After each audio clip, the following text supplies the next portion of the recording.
Bonjour à tous les amis. Alors aujourd'hui, je voudrais vous parler des émotions. Alors surtout les émotions négatives, parce que les émotions positives, on pourrait ne pas s'en passer. On pourrait les avoir tous les jours et se sentir bien tout le temps. Et c'est justement ce que l'on souhaite. Mais au quotidien, on est confronté à des difficultés. Donc des situations, des conflits familiaux avec des amis, des périodes de deuil également, vraiment des choses plus ou moins dures. Et ce que j'ai envie de vous dire aujourd'hui, c'est que même dans les moments les plus difficiles de votre vie, il faut accepter la douleur, accepter la période difficile qu'on traverse, parce qu'on ne peut pas l'éviter. On doit la laisser. Et il faut surtout, et ça c'est vraiment très important, se dire que ça va passer. Quelle que soit la période de deuil que vous allez traverser, ça ne durera pas. Même si vous êtes très en souffrance, dans quelque chose de très difficile, ça ne durera pas. Il faut juste laisser passer la période de deuil, laisser passer la souffrance, laisser passer les émotions, le stress, la colère. Et le conseil que j'aimerais vraiment vous donner, c'est ne pas agir au moment de ces émotions. C'est là souvent qui est la plus grande erreur, c'est qu'on a tendance à action-réaction.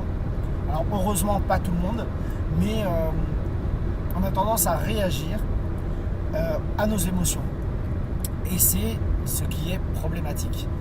Donc laissons passer la période difficile, acceptons-la, il faut la laisser traverser, traverser notre corps, traverser le temps et la laisser repartir. C'est ce qu'il y a vraiment de plus important, c'est d'accepter qu'elle vienne, mais accepter qu'elle doit repartir comme elle est venue. Et à partir de là, vous vous sentirez mieux. Et là, vous pourrez mettre des choses en place pour aller de l'avant et vous reconstruire si c'est nécessaire, mettre des actions en place pour vous sentir bien dans votre quotidien après cette difficulté. Donc c'est vraiment la formule à retenir, c'est que rien ne dure. Quelle que soit l'émotion, quel que soit ce qu'on ressent, rien ne dure. Malheureusement, c'est aussi le cas pour la joie. On peut avoir un événement qui nous fait, où on va ressentir vraiment énormément de bien-être, de joie, de bonheur. Mais voilà, arrivé à un moment, ça redescend. Ce que vous pouvez vous dire dans les moments difficiles, quels qu'ils soient, c'est qu'il y a toujours pire. Quoi que vous êtes en train de vivre comme douleur, il y a toujours pire.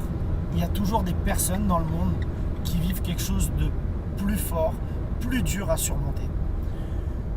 C'est facile à dire, mais en réalité, l'objectif de ça, c'est en fait, une émotion va prendre de la place. Ça va prendre de la place chez vous, ça va prendre de la place dans votre esprit. Et le but, c'est de faire diminuer cette émotion, donc diminuer la place qu'elle a, pour justement donner moins d'importance à cette émotion négative. Si c'est un conflit avec votre patron ou avec un collègue ou un ami et que vous pensez à quelque chose de beaucoup plus grave, automatiquement vous allez donner moins d'importance et moins de valeur à ce que vous êtes en train de traverser. Et ça vous permettra de laisser partir plus vite votre problème et après voir les choses sur le point de vue plutôt positif. Et n'oubliez pas quelque chose qui est très très important, c'est qu'il y a du positif dans le négatif. Toujours. On peut toujours trouver, alors pas dans l'instant T, quand il nous arrive une difficulté, pas tout de suite maintenant, on ne peut pas trouver quelque chose de positif à ce moment-là, mais à un moment ou à un autre, il y a toujours du positif dans le négatif. Quoi qu'il vous arrive, vous verrez que après coup, vous pourrez revenir sur la situation, même si c'est des fois 1 ou 2 ans plus tard, et vous dire qu'est-ce que ça vous a apporté. Et malgré tout, n'importe quelle circonstance qu'on surmonte dans la vie, n'importe quelle difficulté, nous permet d'être toujours plus fort. Et ça, c'est très important. N'hésitez pas à mettre un commentaire, à partager. N'hésitez pas à rentrer en contact avec moi si vous souhaitez avoir une séance de coaching privée et surtout personnalisée, parce que les vidéos sont souvent généralisées et les séances de coaching sont personnalisées, donc au cas par cas. Je vous souhaite une bonne fin de journée et vous dis à très bientôt. Bye bye les amis.